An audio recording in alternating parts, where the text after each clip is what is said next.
Julie Winkle Giulioni, welcome to the conversation today. Thank you. It is a real pleasure to be with you. Where are you joining us from today? I live in South Pasadena, California, just outside of Oh, Los Angeles. I love it. My wife is from San Clemente, California. This time of year, she's always a little bit jealous. She wants to go back and be in the sunshine, although it is, unseasonably warm here in Utah. We're in the Salt Lake City area. We haven't had a lot of snow, which is a little Weird. bit odd, Yeah. but not great for the ski industry and all of that this time of year. And hopefully, we'll have plenty of snowpack and runoff come summertime. But anyways, it's unseasonably warm, but you are enjoying the sunshine, hopefully, and We are. all the great weather. I Uh, will not rub anyone else's nose in it. well, it's great to be with you, and I'm thrilled to have a chance to talk with you about your book, Help Them Grow or Watch Them Go. I love the title. I love really the message. I love the intent behind your book, and I'm thrilled to have a chance to unpack the meaning behind this with you and explore this topic with you today. As we get started, I wanted to share Julie's bio with everybody. Julie Winkle Giulioni is a champion for workplace growth and development. She believes that everyone deserves the opportunity to reach their potential, and she supports organizations and leaders who want to make that happen with keynote speeches, consulting, and training.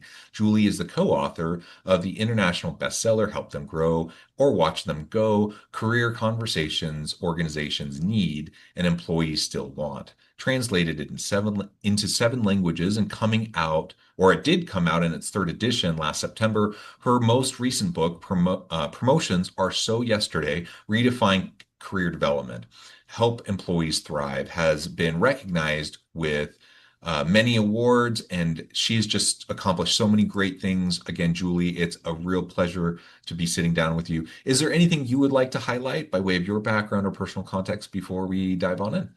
I've just been a learning geek from day one. There is just something about this process of how we take information in and make choices about what we're going to do with it and take action that has fascinated me since I was a kid. So it's really a joy to get to work in this space. It is a wonderful space to be in. I am just like you. I feel like it's a joy. I'm a bit of a nerd when it comes to all of these types of topics. I think I could talk about them all day long, and so it's one of the greatest pleasures that I have being able to sit down and talk to folks like you and explore these topics. I don't feel like this is work. I feel like this is just play, and Isn't and that it really great? is a lot of fun. Well, one of the things I really like to ask authors when I sit down with them is like, what is it about these topics? Like when you sit down and you write a book, and this is a very popular book, third edition, translated into many languages, very successful. Like, what is it about this topic that really drove you to write this book? This is a labor of love, especially if you've continued to pour into it in multiple editions. Like, what was it about this that really called you to this book and to this work? This topic is deeply personal to me. Um, I started working when I was 15 years old, and I fell into these incredible, generous management relationships for 15 years. Every boss I had was just a natural developer of others. And my friends were complaining about, the terrible jobs they had and how much they hated it. And I loved it. I mean, I just couldn't get enough work because I was so um, supported and had the opportunity to try new things and contribute in new ways and build new skills. And it's just that's how I thought work was. And then I got my first, I was going to say bad boss, but really just probably a normal boss when I hit about 30. And it was like, whoa, Nellie, it was awful. I had a boss who just cared about getting the work done. Yeah. And I remember sitting down with her and saying, okay, I feel like I've got this skill set down, I've got these tasks down, I'm ready to do this, that, and the other thing. And she said, how about this? Let's just each do our own job. And I just remember thinking, I can't stay here. So it took me about 3 months to get out of Dodge. and find another great natural developer. But what I realized was that I had 15 years of just incredible good luck that most people don't enjoy. Too many employees are in situations, and it's not for lack of effort or good intentions, but managers just don't always have the skills and the ability to make development a natural part of how they show up every day. And in many cases, again, out of all the best of intentions, organizations have created systems that kind of make it harder and heavier and more complex. And so it was really my goal to strip away all that complexity and get back to the basics of what it means to show up in a development relationship with people. And so that's what helped them grow really turned out to be all about. Yeah, oh, I love that. And I appreciate your generosity towards perhaps what we often experience with, bad bosses, maybe, even toxic bosses, horrible bosses, jerk bosses, whatever name you want to throw at them. The reality is most bad bosses, jerk bosses, whatever bosses, they're just kind of normal bosses, right? Like no, most people don't wake up in the morning, thinking they're going to be a bad boss. They want to go and do the best they know how, and they aren't malicious. They're not trying to be a jerk boss. They just don't really know how to do better, and they're just doing the best they know how. But the reality is, yeah, we've all had not great experiences with bosses, and guess what? We've probably been that boss. We've probably been that jerk boss to other people. It's true. And so it is nice to kind of be gracious and to be generous towards others, knowing that, we're all human and we all fall a bit short. And we're probably all just trying to do the best we know how. But it is important to recognize that especially your best people, especially your top talented people, like they have options, like they can go other places. And so if you want to attract and retain really great people, you have to invest in them. Like you have to help them grow. And that takes intentionality. That takes commitment, and it really is investment. And you can't just take them for granted. And that really is, I think, something that often happens in organizations with a lot of, everyday bosses that probably have the, best of intentions. They're not trying to be jerks, but they're running around like chickens with their heads cut off, trying to put out fires, and they have someone that they trust, someone that they can lean on, someone they know is going to get it done, someone they know is reliable, and so they end up leaning on you too much. They end up, putting too much pressure on you because they know they can, and ultimately you get burned out. It's unfair, whatever, and all of a sudden, you don't feel poured into, you feel like you're being put upon, and yeah, and then you leave because who wants to be in that environment? Right, right. Well, and we're not back in, the great resignation days, where organizations felt like, oh God, I got to figure out how to keep folks. I mean, we're in a different market, and I think in this market where the options aren't as plentiful, a lot of managers get even a little bit more complacent. They become a Yeah. little bit more, well, they're not going anywhere. And yet, as you said, top talent always has options. The people that you can't afford to leave are the ones who are most equipped to go somewhere else. And so managers who can't, and the other thing is you were talking about all of the things that get our attention as managers, growth, development, career development, it's not a squeaky wheel. It kind of quietly recedes into the background and it can be easily ignored without the attention and the intentionality that you were talking about. Hmm. So being aware and thoughtful about the needs of everyone really, but certainly your best people is going to be important. And I do want to reiterate, that everyone, wants to feel valued. Everyone wants to feel invested in. And so from a strictly business case perspective, you better invest in your very best people. Otherwise, you're going to see talent walk out the door and you're going to see, that human capital leave and the organization is going to struggle when your very best people leave. From a human perspective, from a human case perspective, just to do right by people and to treat people well with dignity and respect, you want to invest in people generally. And even if they're not your very best person, you still want to, be developmental in your approach as a leader, because I think that's what a leader is. A good leader is one that helps someone fulfill their potential, someone who helps develop those around them, someone who has kind of a servant leader mindset, who is working to build the bench strength of their team. And so, if that's kind of your general approach and mindset towards how you're working with those around you, you know, you're not always just doing the calculus of like, okay, who can I get away with not helping, and who do I have to like, I don't want to, but I have to like help these people. Like, you're not really doing that calculus in your brain. You're really just approaching your team as like, I want to help these people be their best selves and bring their best selves to the work that they do.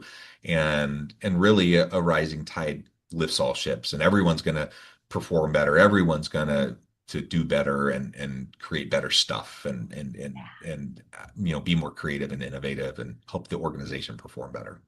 I really like where you're going. And the word lift, I wrote that down as you were talking before, because that's a word that I use a lot. Leaders lift. They lift organizations, they lift their teams, they lift the individual. And when you think about the business case, you were talking primarily about the retention piece of it, which is huge. I mean, the cost of loss of talent is enormous.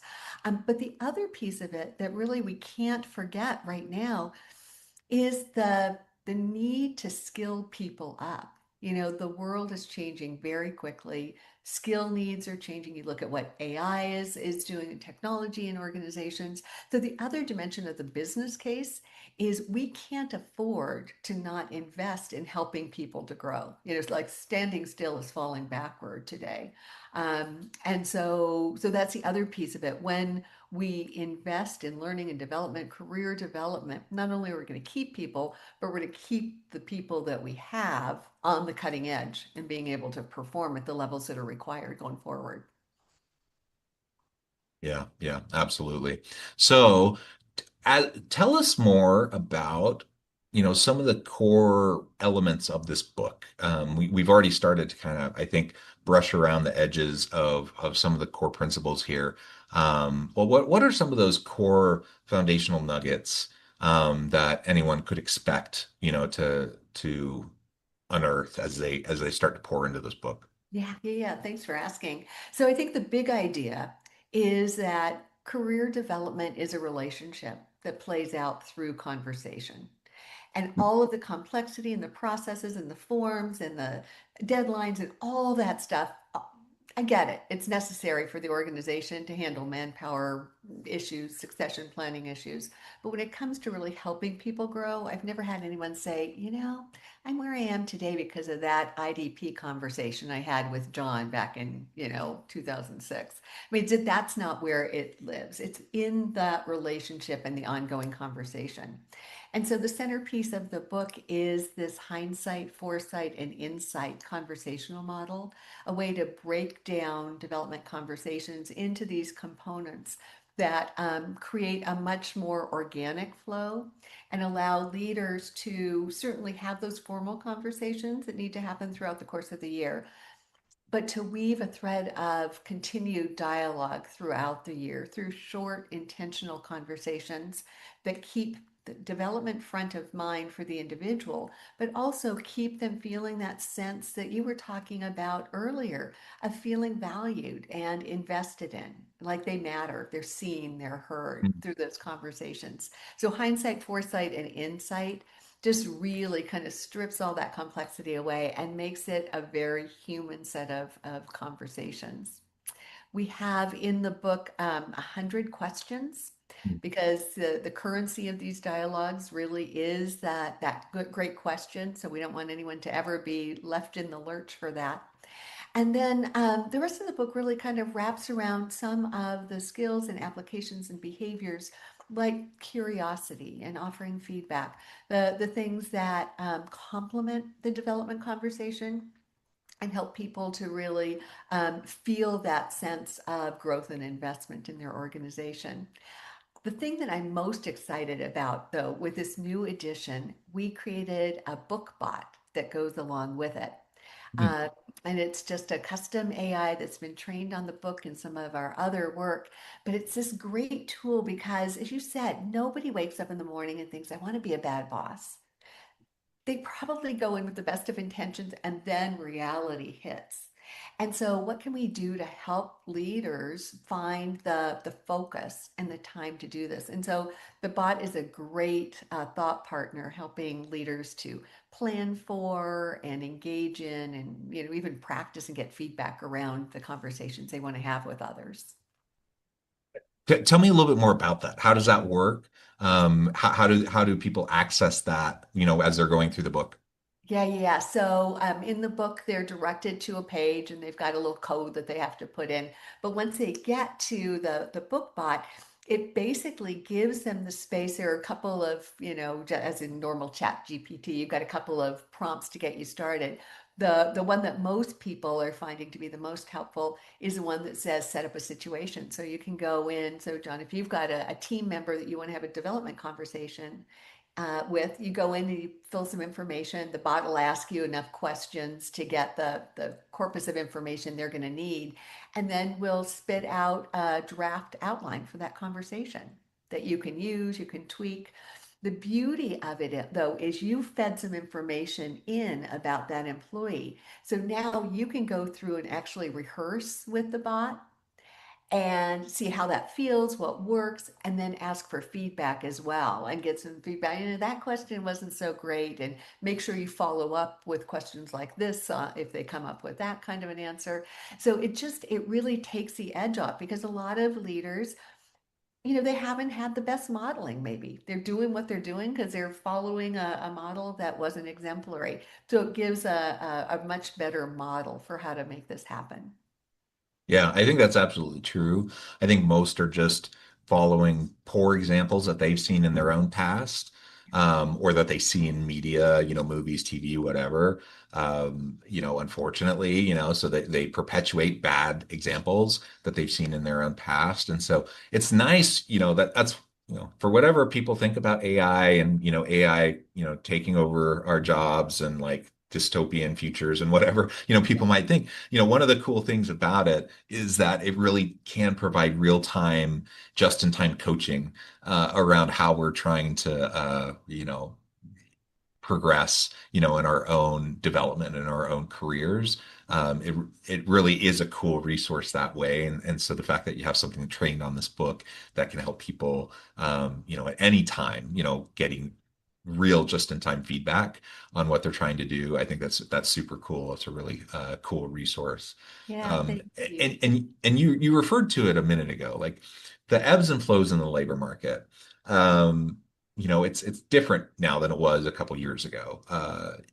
Employers have a lot more power than was the case a couple of years ago. And what was it? Even just a short while ago, the CEO of Block laid off 40% of their employees, citing AI efficiencies and productivity gains. And so they didn't need all their employees. And this is a common trend. Like we're hearing more and more organizations doing this. Now, I don't actually believe that these organizations are actually seeing that amount of productivity gains via AI. I don't think there's that much displacement happening, but I do think that the market rewards that kind of signal, and so like stockholders like it when CEOs make those types of announcements and when they lay off people and they save money on, in terms of labor costs. And so we're going to continue to see these types of announcements, and it just means that there's more labor supply, and it means that it's more power to employers and less power to employees. And so it may seem like bosses don't have to pay as much of attention to all of this. It may seem like, you can treat your employees poorly and it doesn't matter and they kind of just have to put up with it.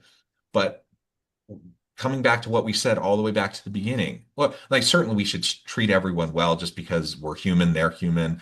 And the human case of all of this is we should treat everyone with dignity and respect always.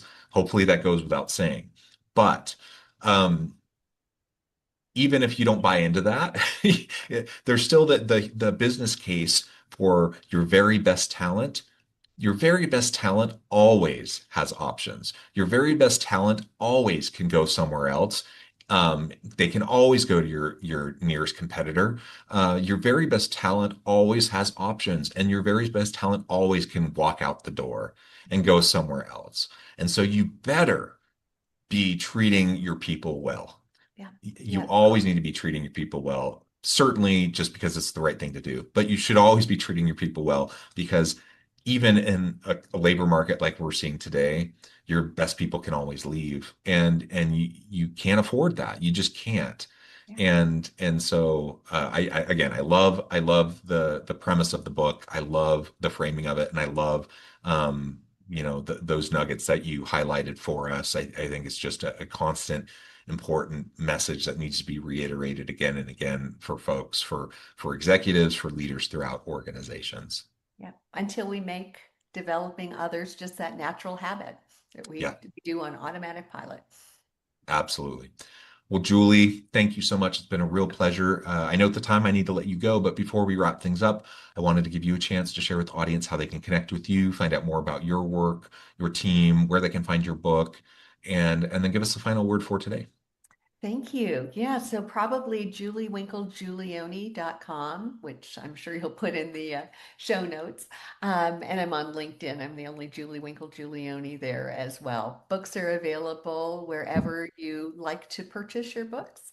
And I think the final word just really is reiterating, John, what you've been saying. At the end of the day, whether it's your top talent or any of your talent has options.